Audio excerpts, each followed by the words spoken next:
বড় মা, ভাগ্যিস তুমি ঠিক সময় এসেছিলে। তুমি যদি না আসতে তাহলে নিশিত দাদা। যদির প্রশ্ন উঠছে কি করে ছোট? ছেলের বিপদে মা না এসে থাকতে পারে? মা থাকতে ছেলে চিন্তা কি? যত বড়ই ঝড় আসুক না কেন, মা তার ছেলেকে সবসময় আগলে রাখবে।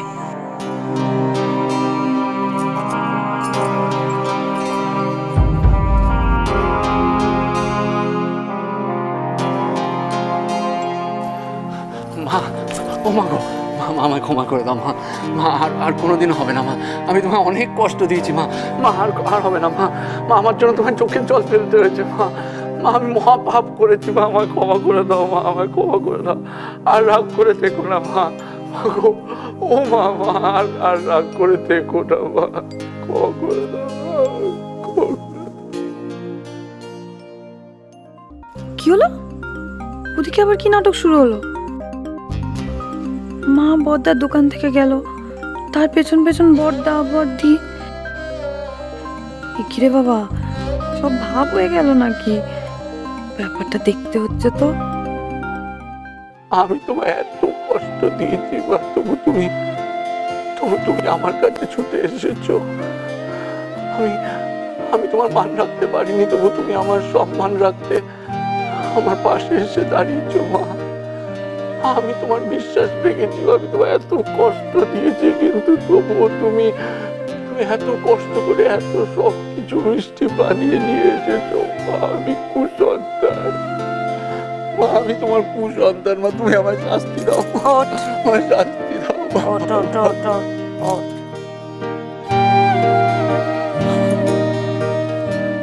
ঘরে চল, তোর সঙ্গে আমার কথা আছে। তুমিও এসো, তোমারও সেখানে থাকাটা দরকার।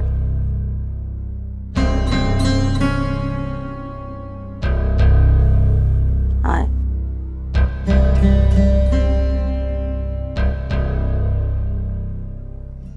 ওই দেখো, আবার ঘরে কেন? এখানে বললে কি ক্ষতি হতো?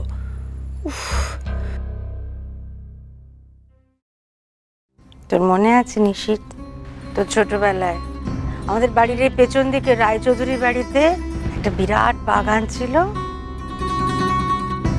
সব সময় সেখানে পড়ে থাকতিস, সময় নেই অসময় নেই, সেই বাগানে পড়ে থাকতিস। আর সেই বাগানের মালি নুরুল, তার সঙ্গে গপ্প করতিস। মনে আছে নুরুলকে?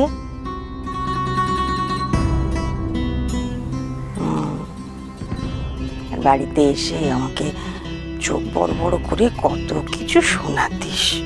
জানো মা, নুরুল দাদা কি যত্ন করে, গাছে জল দেয়, গাছে সার দেয়, আগাছা পরিষ্কার করে, আবার আপন মনে গাছেদের সাথে গপ্পও করে। তুই বলতিস না নুরুল দাদা গাছগুলোকে কেমন আগলে রাখে? মনে আছে তোর? কি করতো নুরুল? সন্তানের মতো গাছগুলোকে আগলে রাখত, দরদ দিয়ে, ভালোবাসা দিয়ে সে গাছে ফুল ফোটাতো,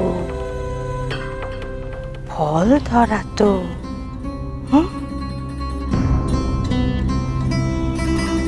কখনো কোনো অযত্ন হতে দিত না।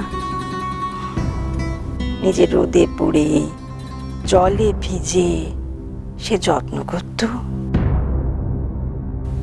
কত রকম গাছ লাগিয়েছিল সে বাগানে। শীত, গ্রীষ্ম, বর্ষা, সমস্ত সময় সে গাছেদের সঙ্গে থাকতো। মা, আমি তোমার কথা ঠিক। তার তো কখনো কোনো কাজে ভুল হয়নি রে।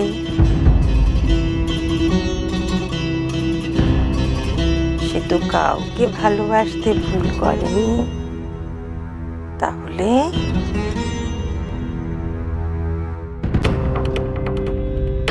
তাহলে আমার বাড়ির মালির এত বড় ভুল কেন হলো? সে কেন এত দুর্বল হয়ে পড়ছে? কেন কাজে ভুল করছে সে? হ্যাঁ, হাত কেন কাজে দিচ্ছে না তার? যে হাত তার এই পরিবারের সকলের ভরসা,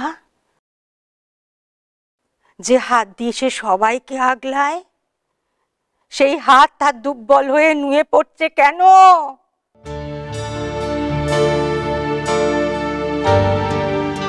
মা, আমি এই বাগানের মালি নই মা। আমি শুধু তোমার এই বাগানের একটা ছোট্ট দুর্বল গাছ, যাকে তার মালি আর ফিরেও দেখে না।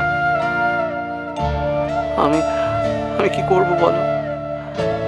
আমার মালি যে আমার দিকে আর ফিরেও চায় না মা, আমাকে ভালোবাসে না, আমার কষ্ট সে দেখতে পায় না, আর আমাকে বুকেও টেনে নেয় না।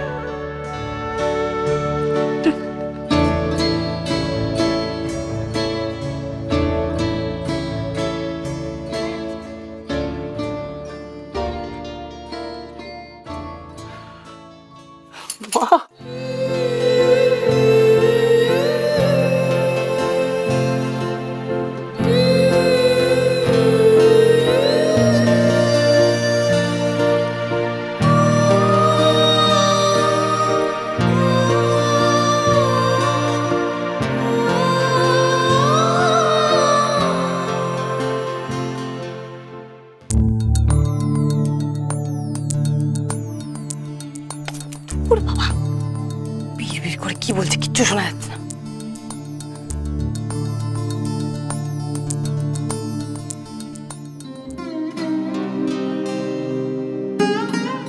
মা গো, মা, আমি সারা জীবন তোমার দেখানো পথে হেঁটেছি। তোমার কথা কখনো অবাধ্য হয়নি। আজও যা করেছি সেটা তোমারই শিক্ষা। তুমি শিখিয়েছিলে এই পরিবারটাকে যেন সবসময় একসঙ্গে রাখি, কখনো যেন এই পরিবার ভেঙে না যায়, কারোর সাথে যেন কখনো কোনো অন্যায় না হতে দিই। মা, আমি তো শুধু এইটুকুই চেষ্টা করেছিলাম।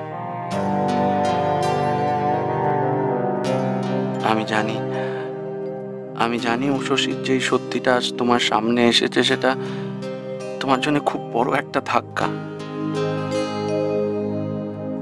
কিন্তু এই পুরো ব্যাপারটা তো ওর সাজানো নয়।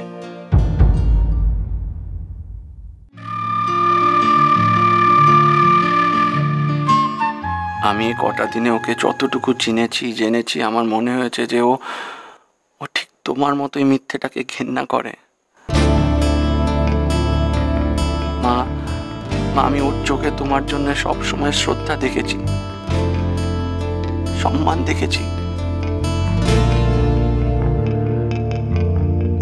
সত্যি করে বলো তো, তুমি কি কখনো দেখোনি?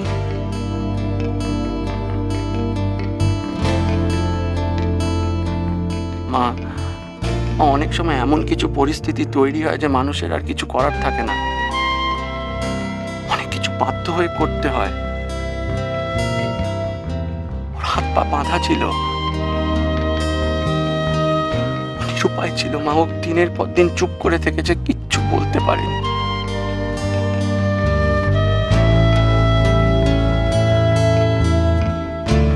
বেশ, তবে শুনি, কে তার হাত পা বেঁধে রেখেছিল? কি কারণে তাকে এতটা নিরুপায় হতে হলো শুনি, তুই আমায় বল।